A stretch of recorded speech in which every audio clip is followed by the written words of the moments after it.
They said it was just a prank, but the whole room laughed when the red sauce poured down my shoulder. My mother stifled her giggles behind her wine glass. My father turned away. My sister raised her phone to record what a clown. That night, I smelled humiliation more than marinara, and I decided I'd show them what a real joke looks like, the kind nobody wants to remember. My name is Claire Monroe, and I've spent 34 years learning that family isn't always sanctuary. Sometimes it's the arena where your dignity goes to die. The cream silk blouse lay across my ironing board like a surrender flag that Saturday morning. Steam hissed up as I pressed each wrinkle flat, careful not to scorch the delicate fabric. From the kitchen table, my 9-year-old daughter Ivy folded napkins into paper roses, her small fingers working with the precision of someone who'd learned early that perfection might earn approval. "Mom, do you think Grandma will like these?" She held up a white bloom, edges slightly crumpled from her earnest grip. I set the iron down, walked over to smooth her hair. "They're beautiful, sweetheart." But I knew better. Elaine Harper. My mother wouldn't notice Ivy's flowers any more than she'd noticed my honor roll certificates, my college magna cum laude, or my promotion at Riverton Community Bank. In the Harper family hierarchy, I was the reliable one, the boring one, the one who'd settled for a stable job while my younger sister Tessa chased Instagram fame with her boutique media agency. The memory surfaced uninvited high school graduation, my powder blue dress destroyed by accidental paint splatter courtesy of Tessa's art project. Mom's response, "Oh, Claire, don't be so dramatic. It was just a prank." Or the church anniversary where Tessa swapped my carefully prepared speech with gibberish, leaving me stammering at the podium. "Where's your sense of humor?" Dad had muttered, more concerned about appearances than my humiliation. My phone buzzed. Aunt Marjorie. "You sure about tonight?" Her voice carried the weight of someone who'd witnessed too many Harper family productions. As the family's freelance accountant and the only one who'd ever validated my experiences, Marjorie was my reality check. "Ivy wants to go. She made flowers for Mom's 65th. Tessa just lost the Glow District contract with the Morrison Group. She's desperate for content." Marjorie paused. "And desperate Tessa is dangerous Tessa." I watched Ivy arrange her paper roses in a small box, humming softly. She'd been so withdrawn since the divorce 6 months ago. This was the first project she'd shown enthusiasm for in weeks. "We'll be fine. It's just dinner." "Claire, honey, with your family. It's never just dinner." After we hung up, I stood at the window overlooking our modest duplex's yard. Riverton stretched out beyond a Midwestern town where everyone knew everyone, where reputation was currency, and where the Harper family held court at every charity gala and church fundraiser. I remembered being 8, watching Mom orchestrate another harmless prank on her sister at Thanksgiving cranberry sauce, accidentally splashed across my aunt's white cashmere. The room had erupted in laughter while my aunt fled to the bathroom in tears. That was the moment I understood in my family. Humiliation was entertainment, and I was always cast as the fool. "Mom." Ivy stood beside me, clutching her flower box. "Are you okay?" I knelt down, meeting her gray eyes, the one thing she'd inherited from her father that I didn't resent. "You know how some people think jokes are funny even when they hurt?" She nodded slowly. "Like when Aunt Tessa posted that video of you tripping at Christmas."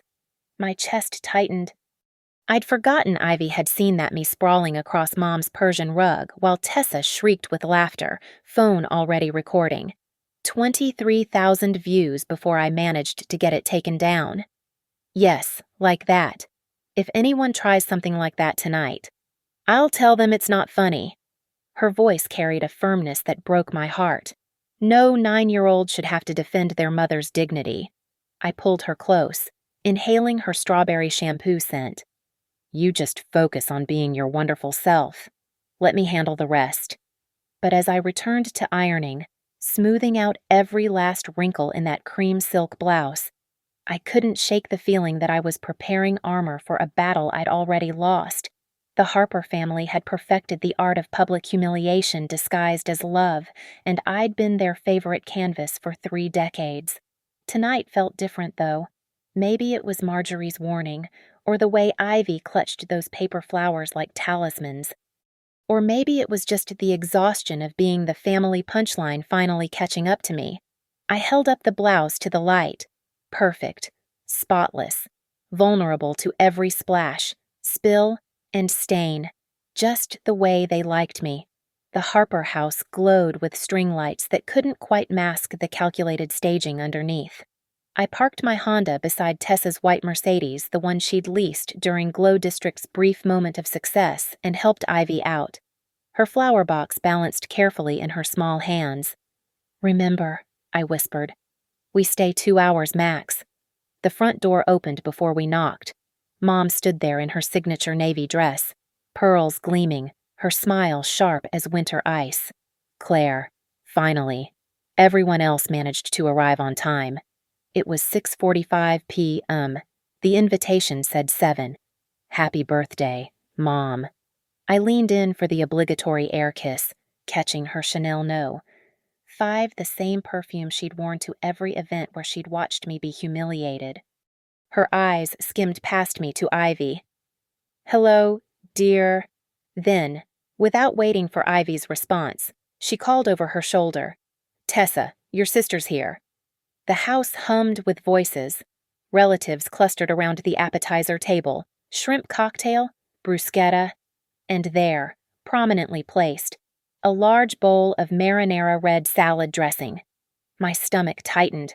Tessa appeared like she'd been waiting in the wings, tripod already in hand, ring light attached to her phone. "Claire, oh my God, you look." Her eyes traveled down my cream blouse, lips curling. Brave. Cream is so hard to keep clean.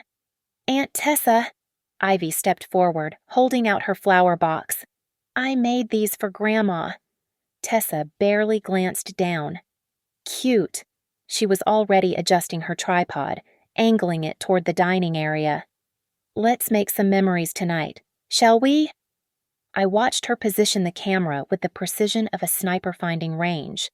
The red salad dressing sat directly in the frame's path. "Setting up already?" I kept my voice neutral. Content never sleeps. "Sis." Besides, Mom's 65th only happens once. She tapped her phone screen. "Going live in 10. Cousin Robert waved from the corner. Already 3 beers in. Claire. Still counting other people's money at that little bank. Still helping families buy homes. Yes. Must be thrilling." His sarcasm floated across the room like smoke. I guided Ivy toward the quieter sunroom where Aunt Marjorie sat reviewing something on her tablet. She looked up, her expression tightening as she took in the scene behind us, Tessa adjusting angles, Mom directing the appetizer arrangement, Dad silent in his recliner pretending to watch golf. "They're in rare form," Marjorie murmured. Through the archway, I watched Mom pick up Ivy's flower box, glance inside, then set it on a back shelf behind store-bought roses. Ivy's shoulders drooped. "Grandma's just busy," I told her, though the words tasted like lies. "Eleanor brought her grandson's trophy," Ivy whispered. Grandma put it on the mantel. The dining room filled slowly. Tessa had claimed the seat diagonal to mine optimal filming angle. Her husband Nolan sat beside her, his expression unreadable as always. He caught my eye once, something flickering there, warning apology. Then Tessa snapped her fingers and he looked away. "Everyone," Mom clinked her fork against her wine glass. "Before we eat, Tessa has some exciting news." Tessa stood smoothing her designer dress. "Well, I don't want to brag." She always wanted to brag. But Glow District just secured a potential partnership with an amazing wellness brand. Marjorie caught my eye. We both knew about the Morrison contract falling through yesterday. This was pure fiction. "And," Tessa continued, her phone now recording, "I'm documenting our family gathering as part of my new series, Real Families, Real Moments." "How wonderful," Mom beamed. "Claire, isn't that wonderful?" "Thrilling," I echoed Robert's earlier tone. Tessa's smile tightened. Some of us understand modern marketing. Claire, not everyone can be stuck in the stone age of, what is it you do again? Deny people loans? I approve them, actually. For families who need homes? How noble. She adjusted her camera angle again. Lens pointed directly at my seat. Mom, should we serve the salad? That dressing looks amazing. The dressing. Blood red, thick with herbs, in a pristine white ceramic bowl. Mom carried it over, her movements oddly theatrical. Dad shifted in his seat, eyes fixed on his plate. Claire, Mom said, stopping directly beside me. Would you like some salad? The room seemed to hold its breath. Tessa's camera rolled. Nolan's jaw clenched, and I saw it then, the slight shift in Mom's grip, the calculated angle of her elbow, the way her foot positioned near the table leg. This wasn't chance. This was choreography. Actually, I said, placing my hand over my plate. I'm good. Mom's smile flickered. Don't be silly. It's a celebration. The bowl tilted closer. The red sauce gleamed under the lights like a promise of humiliation. Oh! Mom's gasp was perfectly timed, her ankle catching the table leg with practiced precision. The bowl tipped, and time slowed to a crawl as marinara sauce thick with oregano and basil cascaded down my shoulder, across my chest, pooling in my lap like a wound. The room erupted. Tessa's laugh came first, sharp and delighted. Her phone swept up, capturing every angle as she shrieked, "Oh my God, what a clown!" The words cut through the chaos, deliberate and cruel. Then came the chorus cousins, aunts, family friends, their laughter rolling through the dining room in waves. Someone actually applauded. Through the noise, I heard Tessa's voice, pitched for her live stream. You guys, this is hilarious. My sister just got completely destroyed by salad dressing. The sauce was warm, almost body temperature. It soaked through the silk immediately, spreading like shame across my chest. The smell garlic, vinegar, crushed tomatoes invaded my nostrils, coating the back of my throat. I couldn't move. My hands lay frozen on the table as red dripped onto Mom's white tablecloth. Oh, Claire! Mom's performance continued, her wine glass still steady in her other hand. How clumsy of me, Gary. Get some towels. Dad finally looked up from his plate. It's just a prank. Claire, go clean up. Just a prank. The Harper family motto. I turned my head slowly to find Ivy. She sat statue still, her face pale, eyes wide with something between horror and recognition. She was seeing it now who we really were to these people. Look at her face. Tessa moved closer, phone inches from me, adding stickers and filters in real time. Guys, she's literally frozen. This is content gold. A drop of sauce fell from my hair onto my hand. Hair! It was in my hair too. Marjorie stood, grabbing napkins. That's enough. Tessa? Oh, come on. Aunt Marge, it's funny. Right. Everyone. Tell me this isn't the best thing you've seen all week. More laughter. Cousin Robert actually had his phone out now, too. Dude, you look like you lost a fight with an Italian restaurant. The stain's gonna be permanent, someone stage whispered. That blouse is done. Should have worn a bib, another voice added. Mom dabbed at the table with exaggerated concern, carefully avoiding actually helping me. These things happen. Remember when Claire fell into the pool at the 4th of July party? She's always been a bit accident-prone. I hadn't fallen. Tessa had pushed me. But history was written by those who held the cameras. Mom! Ivy's small voice cut through the noise. Is Mom a clown? The laughter stuttered, just for a moment. Tessa turned her camera toward Ivy. Even the kid knows. That's when something inside me shifted. Not breaking would have meant tears, hysteria, giving them what they wanted. This was different. This was ice forming over a lake, smooth and cold and deadly still. I stood slowly, sauce dripping onto Mom's carpet. The room quieted slightly, waiting for my reaction. Tears, rage running away. They'd seen it all before from various victims. Instead, I picked up a cloth napkin and wiped my hands methodically. Then I looked directly at Tessa's camera, letting her audience see everything: the calculated cruelty, the sauce still dripping, the family still smirking. "Ivy," I said, my voice carrying clear and steady through the room. "Get your coat." "But," Mom started. "No." I turned to her, sauce still running down my shoulder. "No buts. No, it's just a joke. No, don't be dramatic." I looked around the room, meeting every eye. "You got your content. Tessa, you got your laugh. Hope it was worth it." Tessa kept filming. "Oh my God, she's having a moment. This is amazing." I walked to Ivy, leaving red footprints on the cream carpet. Her paper flowers sat abandoned on the shelf, already forgotten. I picked up the box, handed it to her. "We're going." "Claire, you're overreacting," Dad finally said, standing. "Clean up and sit down?" "No." The word hung there, simple and final. "You can't just leave," Mom said. "What will people think?" I almost laughed. Instead, I looked at her, really looked at her.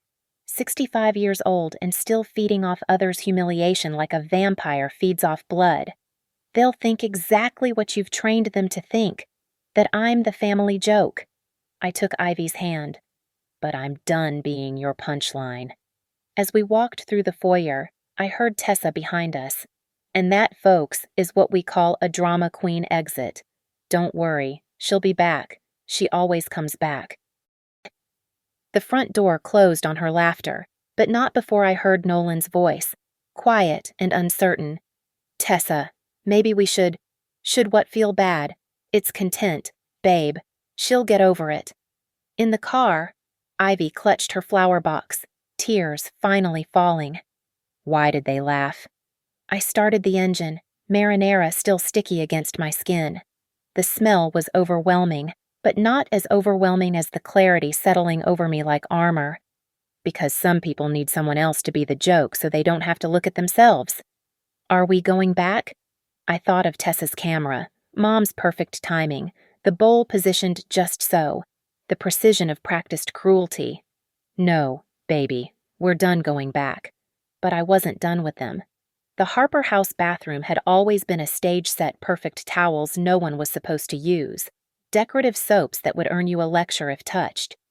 I locked the door and pulled out my phone, hands steady despite the sauce still dripping down my ruined blouse.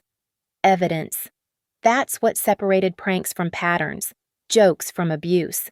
I photographed everything: the red stain spreading across cream silk like a crime scene, the sauce trajectory on my shoulder suggesting a perfect arc from above, the splatter pattern that could only come from height and force. Then, video slow, methodical documentation of every angle, every drop. My phone buzzed. Marjorie saw Tessa's live stream before she ended it. The camera was positioned before the accident. I have screenshots. I typed back, "Did you see it recording before Mom started serving? 20 minutes before?" I was watching from the sunroom. 20 minutes. They'd been setting their stage while I was parking. I dialed Marjorie, speaking low. "That gala fund you mentioned last month. The Riverton Lights Gala where Elaine's co-chair. You said something about irregularities." A pause. "Content creation fees. Paid to Glow District. 3 times over budget.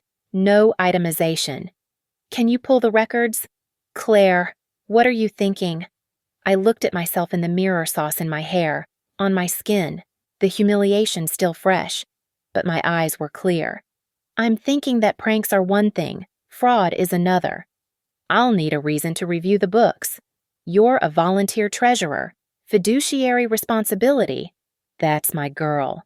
Give me 48 hours. A small knock at the door. "Mom." I opened it to find Ivy, eyes red-rimmed, holding paper towels from the kitchen. "I thought you might need these." My heart cracked. "Oh, sweetheart." "Am I a joke too?" Her voice was so small. "Because I'm your daughter."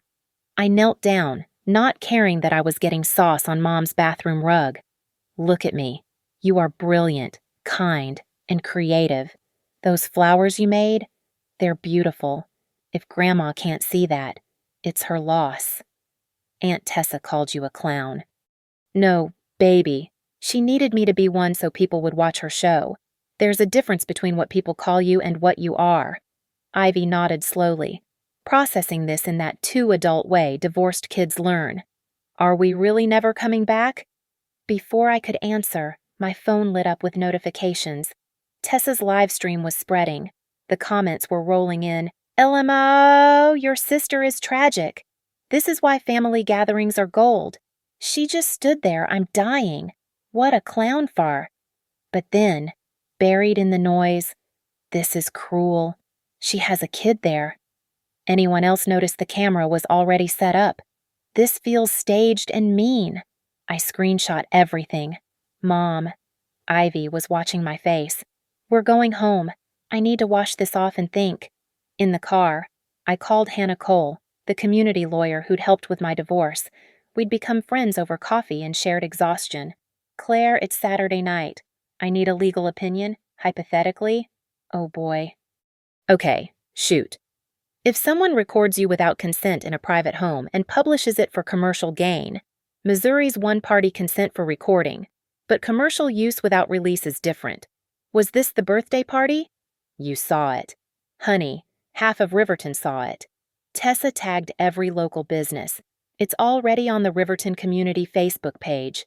My stomach turned. It's everywhere. Claire, I'm looking at it now. This was deliberate. The camera angle, the timing. Were you hurt? Humiliated? Which was the point? But was there impact bruising from the bowl slip hazard from the spilled sauce? I thought back. My shoulder. The bowl edge hit before it tipped. Document that too. Listen, if there's more here, harassment patterns, financial angles, we need to talk.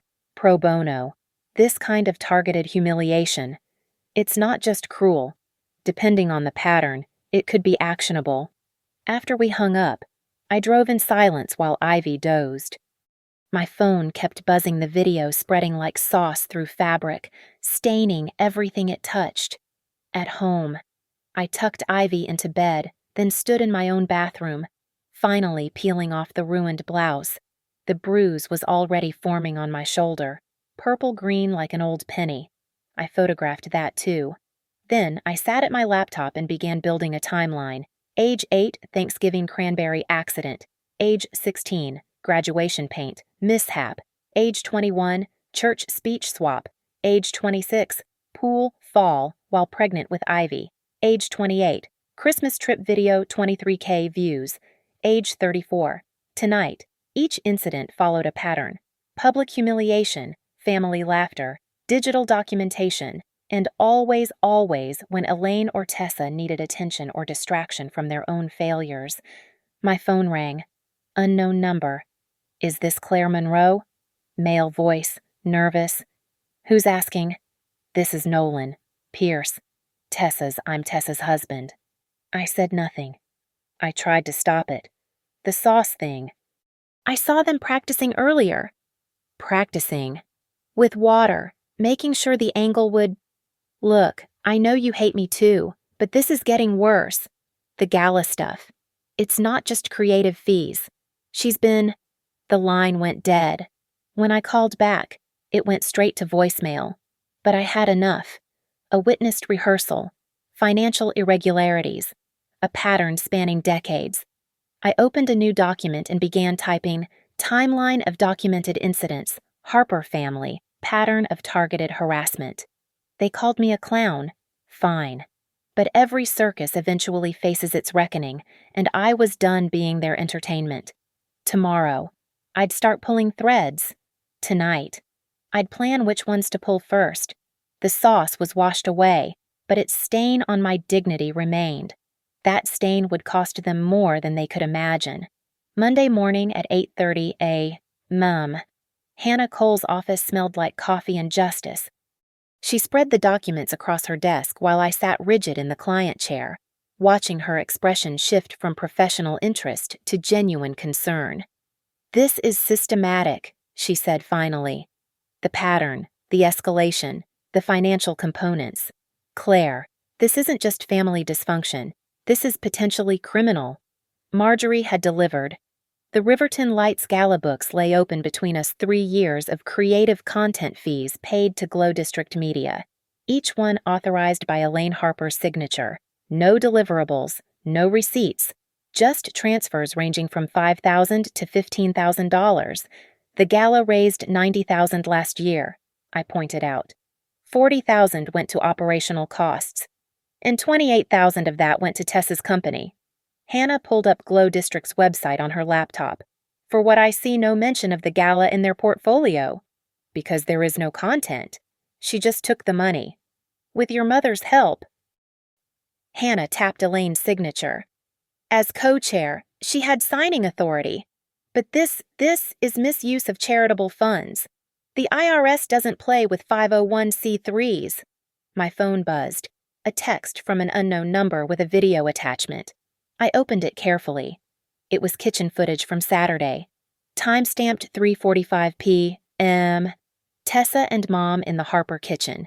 Tessa holding the sauce bowl, practicing the trip. Mom's voice clear as day. "Make sure you hit her shoulder first, so it looks like an accident when you pull back."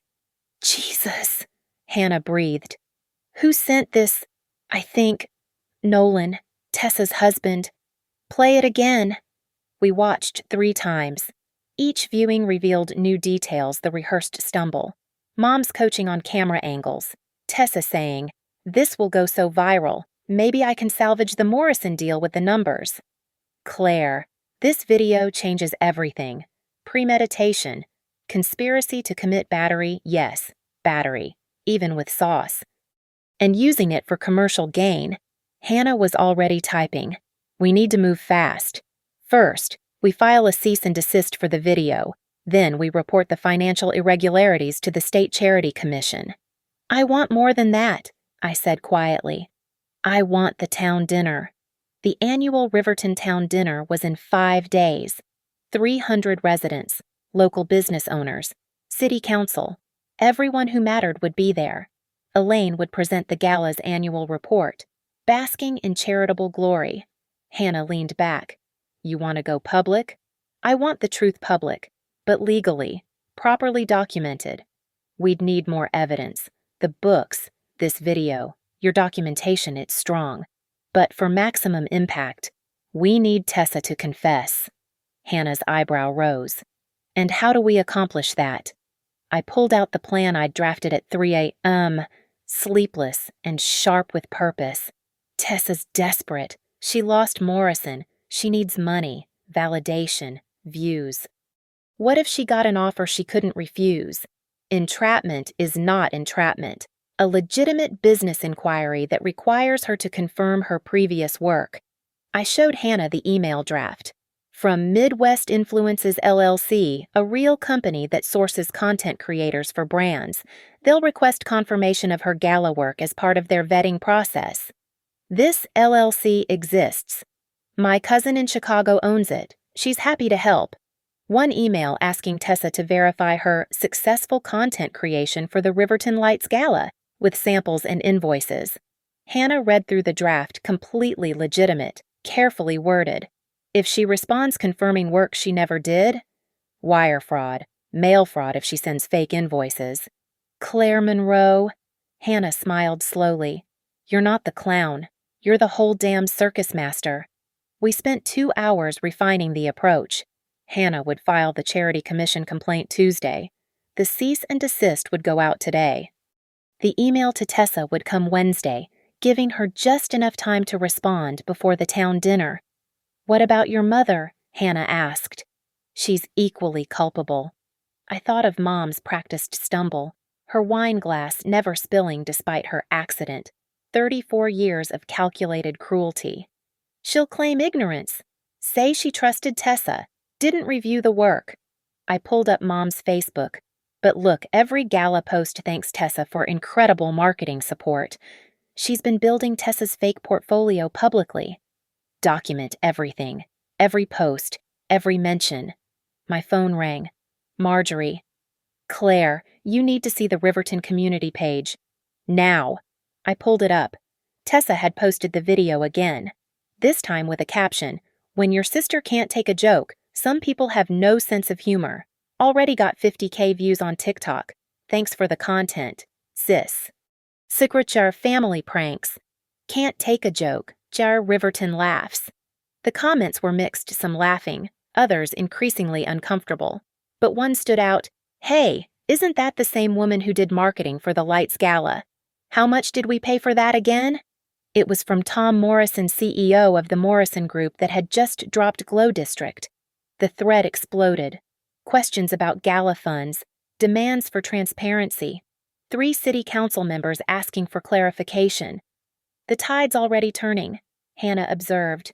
"Your mother must be panicking." My phone buzzed. "Mom, take down your comments immediately. You're embarrassing the family." I hadn't made any comments. I checked Marjorie had under her own name. Simply asked, "Elaine, can you confirm how much gala funding went to this content?" Another text from Mom. "This is your fault. If you hadn't overreacted, none of this would be happening." Then Tessa. "Thanks for the viral moment, sis. Morrison just called they love the numbers. You being a baby might save my company." I showed Hannah. She documented everything. "She's lying about Morrison," Hannah said. "That's desperation talking." "Good. Desperate people make mistakes." "Claire, are you prepared for what comes next? This will destroy your relationship with them." I thought of Ivy asking if she was a joke too, of 34 years of public humiliation, of that sauce running down my shoulder while they laughed. The relationship was destroyed long ago. I'm just finally admitting it. Hannah nodded. "Then let's make them admit it too. Publicly, legally, permanently." The plan was in motion. In 5 days, at the town dinner, the Harper family would learn what happened when the punchline punched back. Wednesday arrived wrapped in autumn mist. At 9:15, a mem. The email from Midwest Influences LLC landed in Tessa's inbox. I knew because she posted about it immediately on Instagram. "OMG, guys. Major brand opportunity coming. Your girl is about to level up." By noon, she'd already responded. My cousin forwarded it to Hannah and me. "Dear Midwest Influences, absolutely. I can confirm my work with the Riverton Lights Gala. I've been their exclusive content creator for 3 years. I've attached my portfolio and rate sheets. The gala saw 300% increase in engagement. Thanks to my strategies, I currently charge $5,000 per month for full-service content. But happy to discuss, I can provide full documentation of my gala work, including invoices, campaigns, and metrics. Best, Tessa Harper Pierce, CEO, Glow District Media."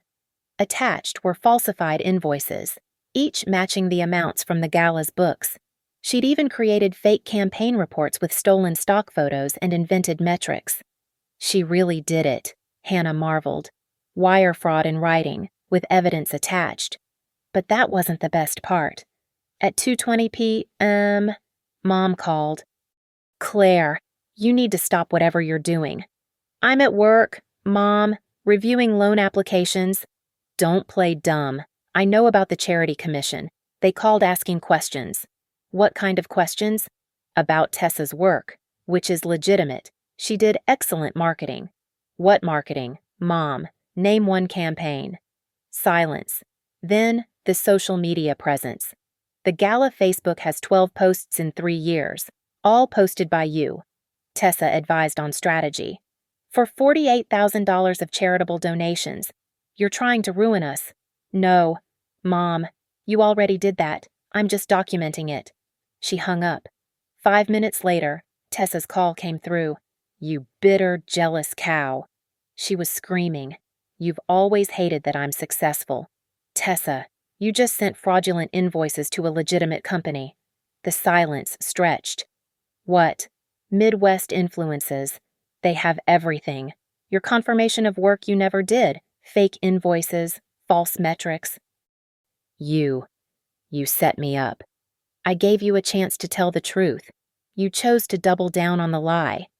That's entrapment. No, that's consequences." Something you've never faced. I'll delete it. I'll say I was hacked. Too late. It's all documented. Hannah Cole has copies. So does the Charity Commission. Her voice dropped to a whisper. Claire, please. The Morrison deal is really gone. Nolan's talking about leaving. This is all I have. Then maybe you shouldn't have built it on lies and my humiliation. It was just content. You went viral. Do you know how hard it is to go viral? Do you know how hard it is to explain to your 9-year-old daughter why her family calls her mother a clown? God, you're so dramatic. Fine. What do you want? Money and apology. I want the truth. Publicly. At the town dinner. She laughed bitterly. That'll never happen. Then I'll make it happen. That evening, Nolan called from his car. I'm leaving her, he said without preamble. The video from Saturday was the last straw, but Claire, she's spiraling. She's talking about making more videos, targeting you at the dinner. Let her try. You don't understand. She and your mom, they've got something planned. I heard them on the phone. Something about a slideshow. A slideshow. Of course, public humiliation was their brand. Thanks for the warning. I sent you that kitchen video. I'm sorry I never said anything before. I thought it was just family stuff. But watching your kid's face Saturday, that wasn't family. That was cruel. After we hung up, I sat with Ivy doing homework, helping her with fractions while my mind worked through scenarios. They'd try to humiliate me again at the dinner, but this time, I'd be ready. Thursday morning brought escalation. Mom had sent a family-wide email. It has come to my attention that certain family members are trying to destroy our reputation over a harmless prank. This jealousy and vindictiveness will not be tolerated. Anyone who continues this harassment will be removed from the family estate planning. Translation: fall in line or lose your inheritance. The responses were predictable. Cousins suddenly remembered how sensitive I'd always been. Aunts suggested I needed therapy. Only Marjorie replied, all. Elaine, will you be addressing the $48,000 in questionable gala expenses at the dinner? Mom's response was swift. Marjorie, your volunteer services are no longer needed. Too late. Marjorie had already delivered everything to the commission. Friday afternoon. Final preparations. Hannah confirmed the commission would attend the dinner. They'd received our complaint. Tessa's fraudulent response to Midwest influences, and Nolan's kitchen video. An investigation was opening Monday. They want to observe Elaine's presentation, Hannah explained. See if she continues the false narrative publicly. I picked up programs for the dinner from the print shop. Ivy had helped me design a special insert, a QR code linking to a simple website, Riverton Lights Gala Where Does Your Money Go? The site contained only public records, gala tax filings, Glow District's LLC registration showing 0 employees, and a timeline of donations versus marketing expenses. All facts, all public, all devastating. Mom, Ivy said as I tucked her in that night. Are you scared about tomorrow? A little, but not like before. No, baby, not like before. Good. She hugged me tight. Because you're not a clown. You're a hero. I held her close, smelling her strawberry shampoo, feeling her absolute trust. Tomorrow. I'd walk into that dinner knowing they'd try to destroy me. But this time, I had truth as my armor and evidence as my sword. Tessa's text came at 11:58 p.m. You ruined my life. I typed back, no, you did that yourself. I just refused to be your punchline anymore. Then I turned off my phone and slept better than I had in years. The Riverton Community Church Hall glowed under string lights at 6:30 p.m., white tablecloths pristine, the banner reading Riverton Lights Gala Illuminating Our Future stretched across the stage. I stood at the entrance with Ivy, Marjorie, and Hannah, watching the room fill with familiar faces, city council members, business owners, everyone who made Riverton tick. Our table was near the back, marked with Ivy's white paper flowers. She'd insisted on making more. For protection, she'd said. Now they sat like small guardians at each place setting. Mom swept in at 6:45, resplendent in emerald green, her co-chair badge prominent. She saw me and her smile flickered surprise that I'd actually come. Tessa followed, designer dress, phone already out, recording her entrance. Her eyes were bloodshot, makeup slightly smeared at the edges. "Look who decided to show," she announced loudly, camera swinging toward me. The family victim, here to Tessa. Nolan's voice cut through. He stood by the registration table in a simple suit. "Alone. Don't." She spun on him. "You're here after everything." "I'm on the planning committee. You knew that." The temperature between them could have frozen water. He walked to our table, nodded at me, then sat 2 tables away with Tom Morrison and other business leaders. At 7:15, Mayor Davidson called for attention. Mom took the microphone, radiant with false charity. Friends, neighbors, beloved supporters. Tonight, we celebrate another successful year of the Riverton Lights Gala. Applause rippled through the room. I noticed 2 unfamiliar faces at a corner table the State Charity Commission investigators Hannah had mentioned, distinguishable by their careful note-taking and lack of enthusiasm. "So, this year," Mom continued, "we raised $92,000 for community programs. More applause. Tessa filmed it all, positioning herself for maximum visibility. Before dinner, I want to thank our incredible marketing partner, my daughter Tessa Harper Pierce of Glow District Media, whose innovative campaigns made this possible. My moment. I stood. I'd like to say something." The room turned. Mom's smile froze. "Claire, dear, we have a schedule. As a 5-year donor to the gala, I'd like to understand more about these innovative campaigns." My voice carried clear and steady. "Could you share some examples?" Murmurs rippled through the crowd. Tom Morrison leaned forward. Mom's laugh tinkled false as breaking glass. "Well, social media strategies, of course. Which platforms?" I pulled out my phone. "I can't find the gala on Instagram. Twitter, TikTok, could Tessa maybe show us the campaigns?" Tessa stepped forward, camera still rolling. "This is pathetic." "You're still bitter about last week's prank." "You mean when you practiced pouring sauce on me?" I hit play on Nolan's kitchen video, projecting it to the screen behind Mom via the AV system Marjorie had quietly connected to my phone. "This practice session." The room watched Mom coach Tessa on the accidental trip, the sauce bowl, the angle calculations. "Make sure you hit her shoulder first." Gasps. Actual gasps. "That's edited." Tessa shrieked. "Timestamps say 3:45 p.m. Your live stream started at 6:45. 3 hours of preparation for a spontaneous prank. Mayor Davidson stood. Elaine, what is this?" Mom rallied. "A family joke taken out of context. We're here about charity." "Yes," I said. "Let's talk about that." "Tessa, you confirmed you did marketing for the gala. What exactly did $48,000 buy?" The commission investigators were recording now. "Comprehensive strategic consulting." Tessa's voice cracked. "Show us one campaign, one post, one anything." Silence. I clicked to the next slide, the QR code. Everyone can scan this to see where gala funds actually went. Public records only. Phones came out across the room. The whispers started immediately. 48,000 to Glow District. No receipts. Is that legal? Tom Morrison stood. "Elaine, as a major corporate sponsor, I need answers. Now." Mom's composure cracked. "This is a family matter being weaponized by a vindictive no." I stepped forward, carrying the bowl of marinara I'd asked the kitchen to prepare. The room tensed. "This is what family matters look like in the Harper household." I said it carefully on the podium, far from anyone. "Saturday, you called me a clown and covered me in this. 23,000 people laughed online. My daughter asked if she was a joke too." My voice stayed steady, but the room had gone silent. "For 34 years, I've been your punchline. The reliable Claire who could take a joke. The boring Claire who deserved humiliation.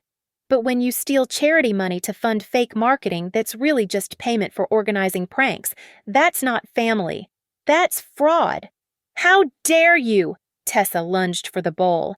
I caught her wrist, held it steady. No more throwing things. No more pranks. No more. She jerked away. You've destroyed everything, my company, my marriage. No, Tessa, you did that. I pulled up her email to Midwest Influences. When you sent fraudulent invoices confirming work you never did. The commission investigators approached the stage. Ms. Harper, Ms. Harper Pierce, we need to speak with you. Now. The room erupted. 300 people talking at once. Mom tried to speak into the microphone, but Mayor Davidson took it from her. I think we need to postpone the rest of this presentation pending investigation. Tessa turned her camera to me one last time. You're still a clown. A vindictive, jealous clown who, Mom's not a clown. Ivy's small voice cut through everything. She stood at our table, holding one of her paper flowers. She's brave. You're the ones who are mean. The words hung there, simple and devastating. Hannah stood. My client has provided extensive documentation of fraud, harassment, and battery to appropriate authorities. Any further contact will be considered witness intimidation. Mom found her voice. Client, you got a lawyer. I got justice. The investigators escorted Mom and Tessa to the side room. The dinner continued in chaos, conversations buzzing, phones checking the QR site, sponsors demanding answers. I walked back to our table, picked up Ivy, held her close. Is it over? She whispered. The commission investigators had been in the side room with Mom and Tessa for 20 minutes. Through the doorway, we could hear Elaine's voice rising and falling denials, then excuses, then accusations. The dinner crowd had split into factions, those reviewing the QR code evidence, those demanding refunds, and those simply watching the Harper dynasty crumble in real time. Tessa burst from the room first, mascara streaming, phone clutched like a lifeline. She stormed toward me, and the room held its breath. You think you won. Her voice cracked. You've destroyed our family. No, I said clearly. I revealed it. She raised the phone to record one last time, but Tom Morrison stepped between us. Ms. Harper Pierce, I believe you owe my company $12,000 for the contract you broke. My lawyers will be in touch. The dominoes were falling fast. Mom emerged next, no longer emerald elegant but somehow diminished, her co-chair badge removed. She looked across the room at me with something I'd never seen before: fear. The commission is opening a full investigation, someone whispered. Criminal charges possible. Mayor Davidson took the microphone again. Given tonight's revelations, the city council will be reviewing all gala operations. Donations will be frozen pending audit. Mom approached our table slowly, each step measured like she was walking through water. 34 years, she said quietly. I gave you everything. No, I replied. You gave me humiliation disguised as love. There's a difference. It was just a prank, I know. That's always been your excuse. I stood, meeting her eyes. But pranks are supposed to be funny for everyone. When only the audience laughs while the target cries, that's not a prank. That's cruelty. Behind her, Tessa was screaming at Nolan. This is your fault. You gave her that video. He shook his head. No, Tessa. This is what happens when you build your life on other people's pain. The investigators reappeared. Ms. Harper Pierce, you'll need to come to the station tomorrow at 9 a.m. Bring all financial records for Glow District Media and any gala-related documentation. But I have a live stream scheduled, Tessa protested. The senior investigator's expression didn't change. Cancel it. And in my story, the joke was finally on them. Thank you so much for listening to this story. I'd love to know where you're listening from. Drop a comment and let's connect. Please subscribe to the channel and share your thoughts on Claire's journey. What would you have done in her situation? Your stories and perspectives mean everything to this community.